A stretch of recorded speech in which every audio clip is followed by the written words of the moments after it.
Deus deixou um relato de como ele agiu e está agindo.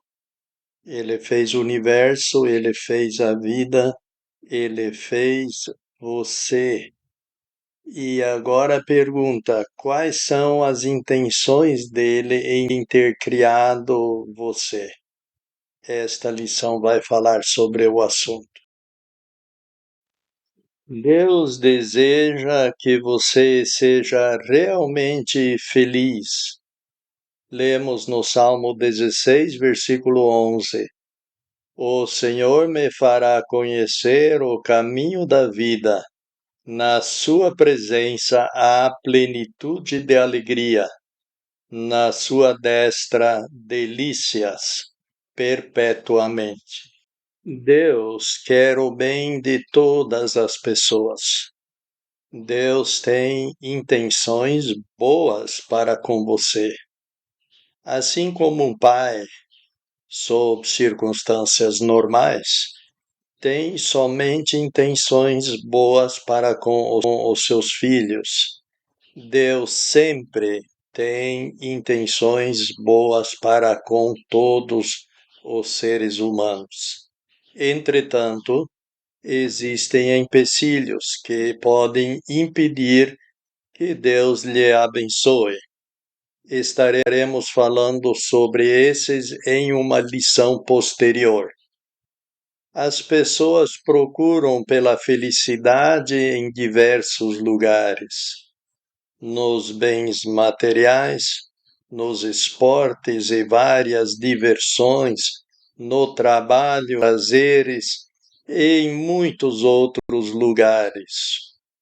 Uns a procuram na filosofia, no idealismo, na política, outros no misticismo, outros na moral e ainda outros na religião. Nenhum desses caminhos conduz à felicidade. Normalmente, quando a pessoa procura pela felicidade, se depara com o vício. O vício o aprofunda cada vez mais na miséria e na tristeza. A felicidade verdadeira é encontrada somente no Deus verdadeiro.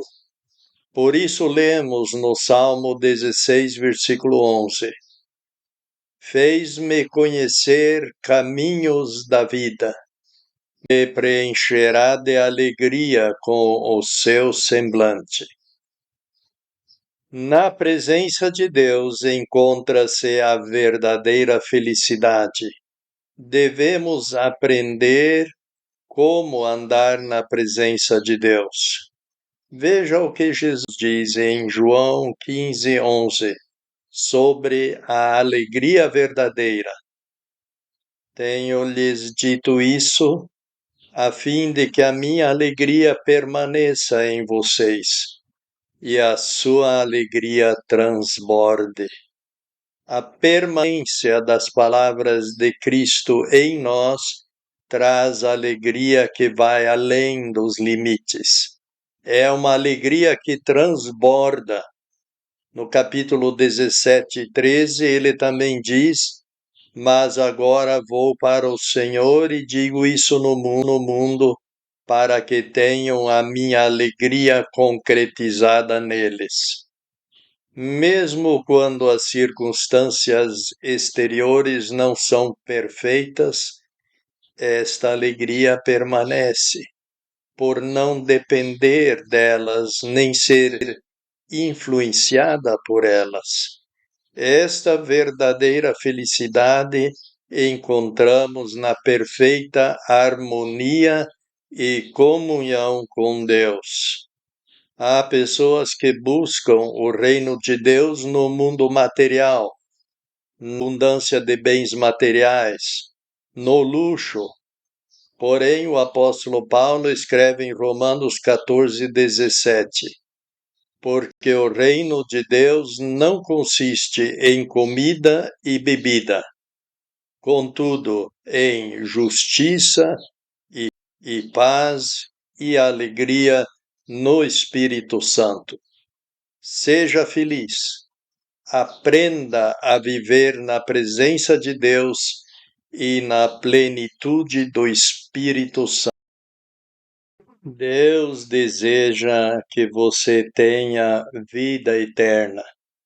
Em João 3,16, nós lemos: Porque Deus amou ao mundo de tal maneira que deu seu Filho unigênito, para que todo aquele que nele crê não pereça, mas tenha vida eterna.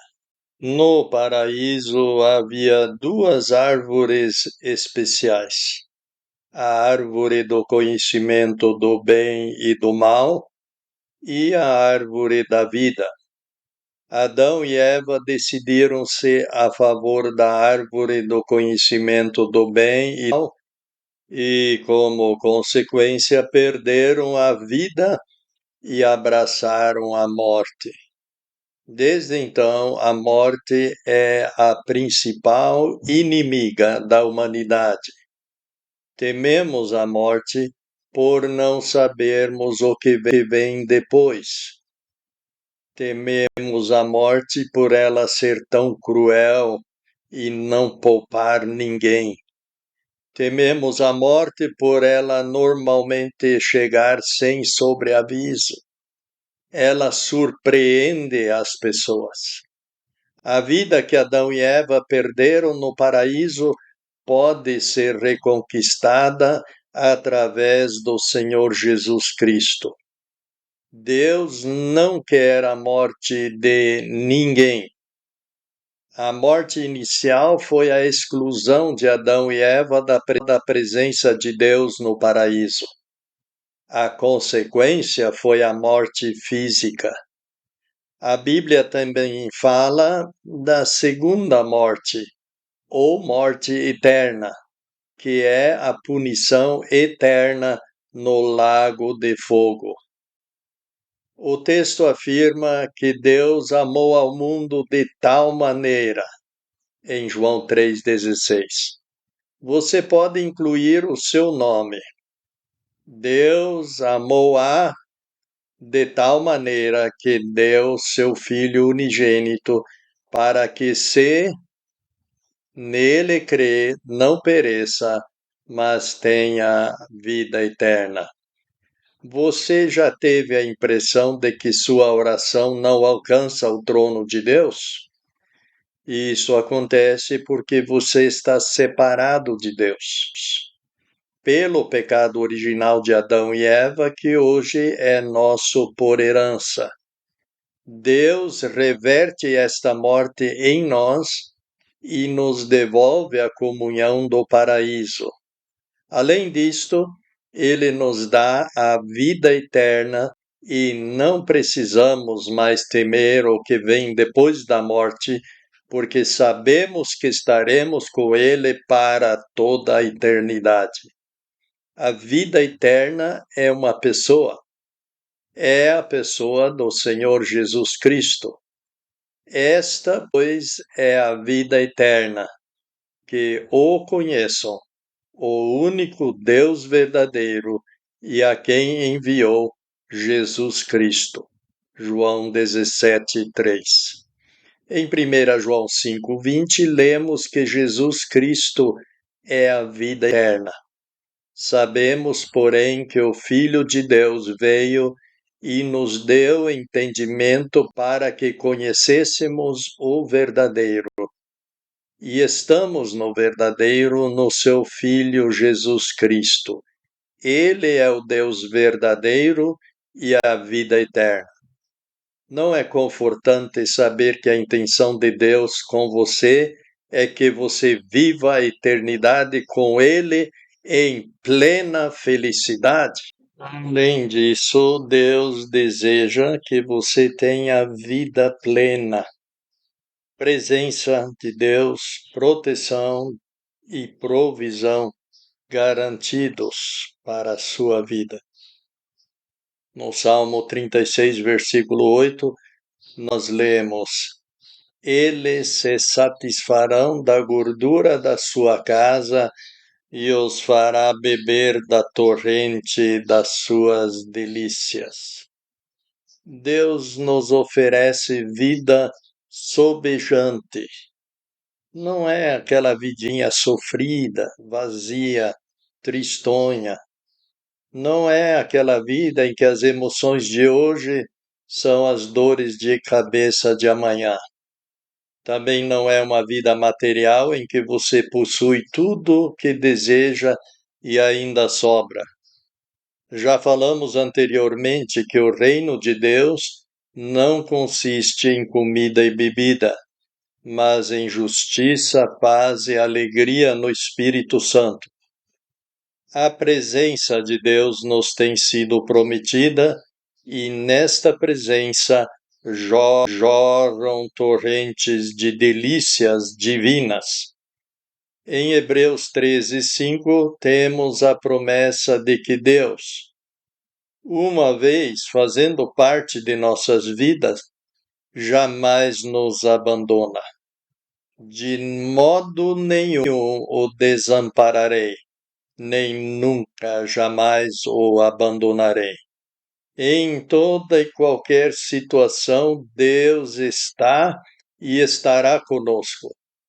Podemos entregar-nos completamente a Ele e saber que, assim como esteve com os discípulos no barco, no meio da tempestade, Ele estará conosco nas tempestades e bonanças da vida. Deus não prometeu abundância de bens materiais. Porém, em 6:31 a 34, o Senhor Jesus Cristo prometeu que nunca faltaria comida, nem bebida, nem roupa para aqueles que buscam primeiro o reino de Deus e a sua justiça. Por isso, não se preocupem, dizendo: o que comeremos? Ou o que beberemos? Ou o que vestiremos? Porque atrás disso tudo vão os gentios. Porque o seu Pai Celeste sabe de que vocês têm necessidade de tudo isso. Busquem, porém, primeiro o reino de Deus e a sua justiça, e tudo isso lhes será acrescentado. Não se preocupem, pois, com o amanhã, porque o amanhã cuidará de si mesmo. Basta o mal do próprio dia. Não precisamos nos preocupar. Deus cuida bem de seus filhos. Podemos fazer pedidos, porém o nosso objetivo é Deus e não Ele pode e não o que Ele pode fazer por nós. Buscar Deus somente em época de crise e problemas é sinal de tremenda imaturidade e egoísmo. Apesar de Deus, às vezes, usar os problemas para nos conduzir a Ele. Só que muitas vezes as pessoas que se achegam a Ele só em época de crise, logo que o problema tiver sido solucionado, já o abandonam novamente. Vida plena é viver na presença, na proteção e na provisão de Deus com constância. Que vida maravilhosa Ele tem à sua disposição! Também temos a promessa de bênçãos espirituais, o dom e o poder do Espírito Santo. Bill Gothard certa vez disse: liberdade é o poder de fazer o que devemos e não o direito de fazer o que queremos. Em Gálatas 5:22 a 23 lemos: mas o fruto do Espírito é amor, alegria, paz, longanimidade, cordialidade, benignidade, fé, mansidão, autocontrole. Existem pessoas riquíssimas e poderosíssimas, porém muito antipáticas. Os bens materiais, o poder, o prazer, a beleza não nos tornam agradáveis diante de outros, nem felizes. Já encontramos pessoas muito ricas, porém sem amigos. A verdadeira felicidade é uma atitude interna nossa, porém ela não é inerente a nós. Nem nós, por esforço próprio, podemos conquistá-la. No momento em que uma pessoa se arrepender de seus pecados e crer no Senhor Jesus Cristo para a sua salvação, ela recebe um presente, o dom do Espírito Santo.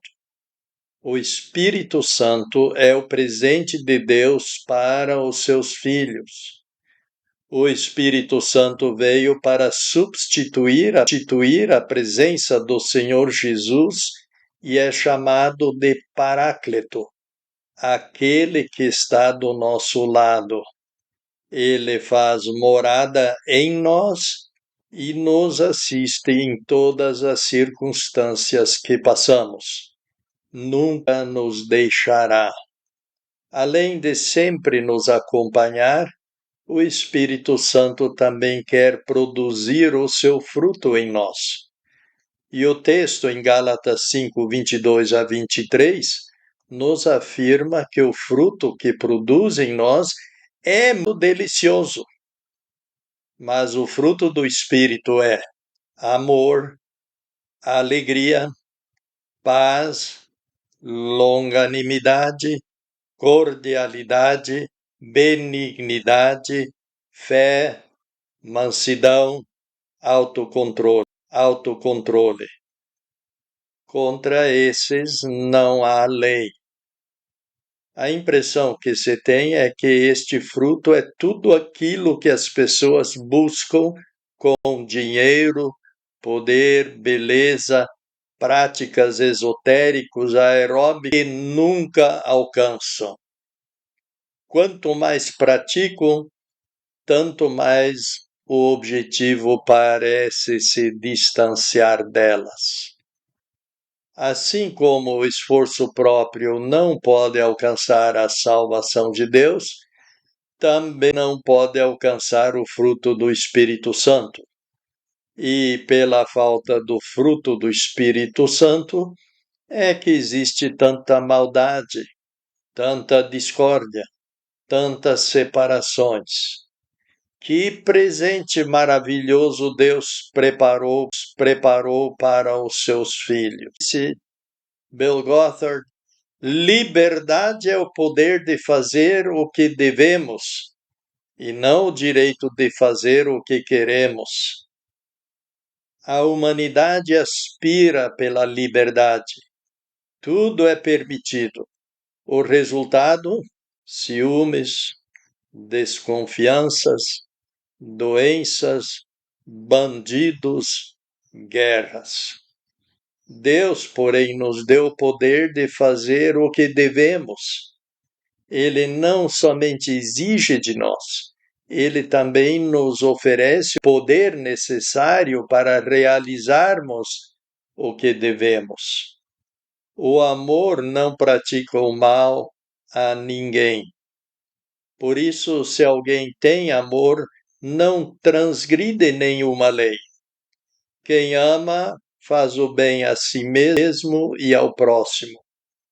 Em Atos capítulo 1, versículo 8, o Senhor Jesus diz: Contudo receberão poder ao sobrevir-lhes o Espírito Santo, e serão minhas testemunhas, tanto em Jerusalém quanto em toda a Judéia e Samaria e até os extremos da terra.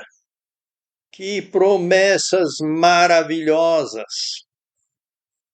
Temos amor para agradar a Deus e ao próximo, e temos poder para vencer em todas e quaisquer circunstâncias.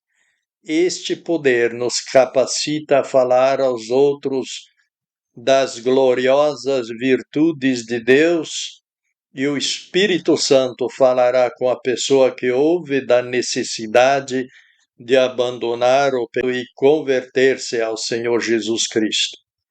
Apesar disso, Jesus disse em João 16:33: Tenho-lhes dito isso para que tenham paz em mim. No mundo vocês passam por aflições, mas tenham bom ânimo. Eu venci o mundo. Vitória não quer dizer ausência de problemas. Teremos problemas, sim, porém com o amor e a paz e o poder do Espírito Santo presentes. E ainda vamos mencionar bênçãos materiais. Em Filipenses 4:19, o apóstolo Paulo escreve: Mas o meu Deus há de suprir todas as suas necessidades, segundo a sua riqueza na glória em Cristo Jesus. Filipenses 4:19. O Senhor Jesus Cristo não prometeu riquezas materiais aos seus seguidores. Jesus disse que a procura por riquezas e a procura por Deus são incompatíveis. Ele disse o seguinte: Não acumulem tesouros para vocês mesmos na terra, onde a traça e a ferrugem consomem, e onde os ladrões roubam e roubam. Acumulem, porém, para vocês mesmos tesouros no céu, onde nem a traça e nem a ferrugem consomem, e onde os ladrões não arrombam nem roubam. Porque onde estiver o seu tesouro, aí estará também o seu coração. A luz do corpo é o olho. Se, pois, o seu olho for bom, todo o seu corpo está bem iluminado. Se, porém, o seu olho for fraco, todo o seu corpo será obscurecido.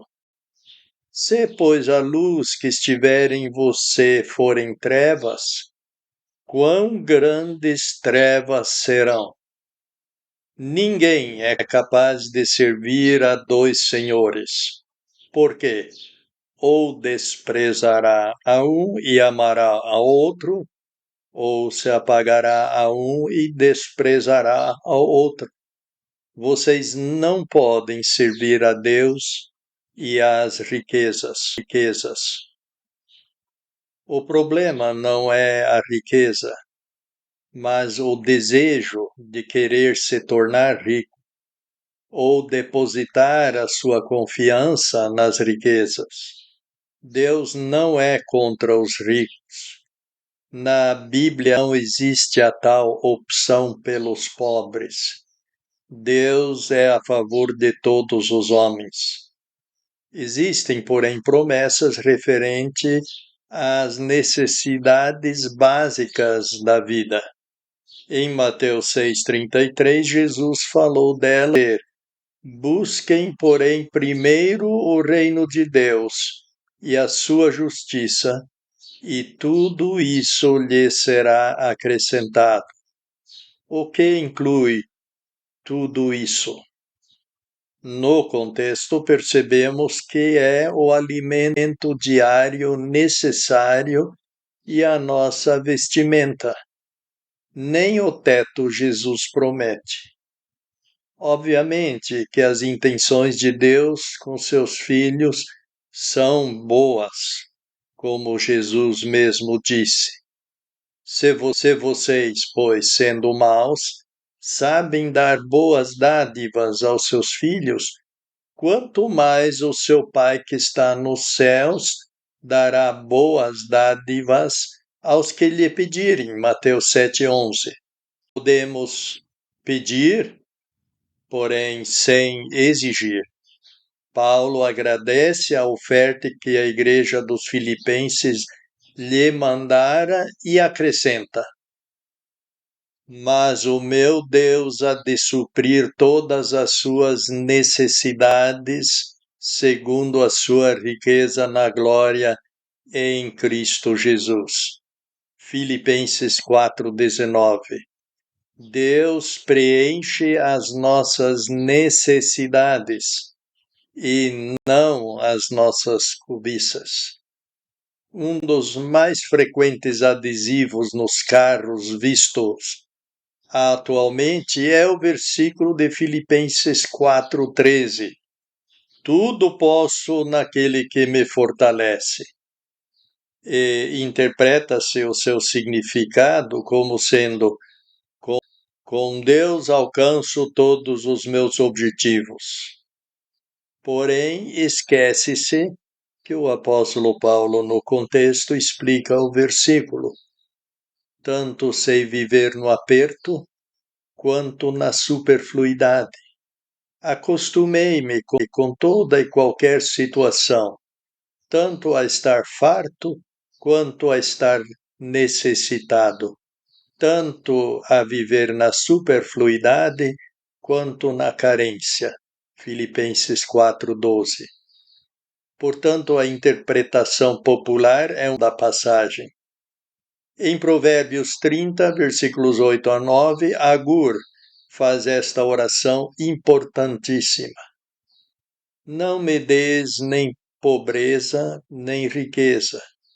Supra-me com o alimento da porção determinada, a fim de que, satisfeito, não te negue e diga: quem é o Senhor?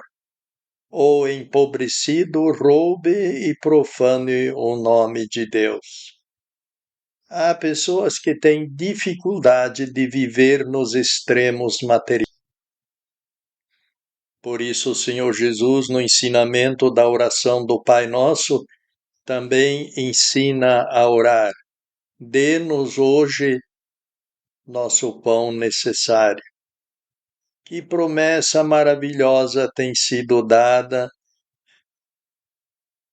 e que a transformemos na nossa oração diária.